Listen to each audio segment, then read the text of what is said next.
There are a lot of women in Karachi as well जो कि kitchen में काम करना पसंद करती हैं और उनको होता है कि यार सुकून मिले, बर्तन मुंह पे ना गिर रहे हों, पतीले नहीं, एंड यू नो चीज़ें ऑर्गेनाइज हों।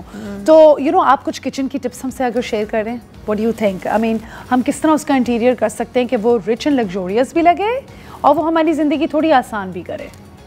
रिच एंड लग्जोरियस किचन में तो आप थोड़ा बहुत आई थिंक कलर्स से ही प्ले कर सकते हैं, ठीक है। उसके अलावा अगर आप ऑर्गेनाइज होने की बात कर रहे हैं तो आप अपना जो किचन की जो भी वॉल होती है उसमें मैक्सिमम हैंग करने के लिए ऑप्शंस डाल दें, ताकि आपकी ज़्यादातर चीज़ें जो हैं, जो कि मुझे बहुत बुरी लगती है कि काउंटर पे फैली हुई होती है। I like my counter clean, तो मैं दीवार में मैंने अपने सारी चीज़ें को दीवार में हैंग कर लिया, फ्रॉम माई चमचे to my frying pan to my you know जो सॉस पैन या डेली आपको जो चीज़ों की हर वक्त ज़रूरत होती है और आप उनको अंदर नहीं रख सकते, उनको आप हैंग कर लें, आपका एप्रन हैंग कर लें, आपका जो भी मतलब एक बेसिक ज़रूरत का चीज़ें हैं वो सब आप हैंग कर लीजिए, ठीक है।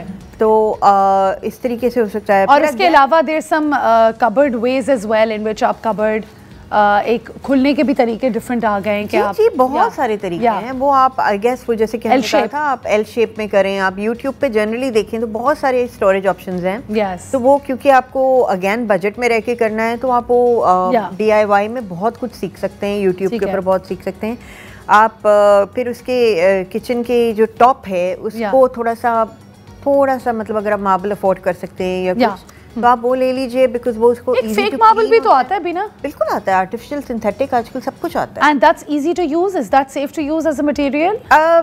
Yeah, I mean like for a home purpose I think it would be fine because वो थोड़ा सा हीट का कभी कभार प्रॉब्लम करता है कि वो कलर उसका थोड़ा सा वो अप डाउन हो जाता है, बट अगेन it's fine.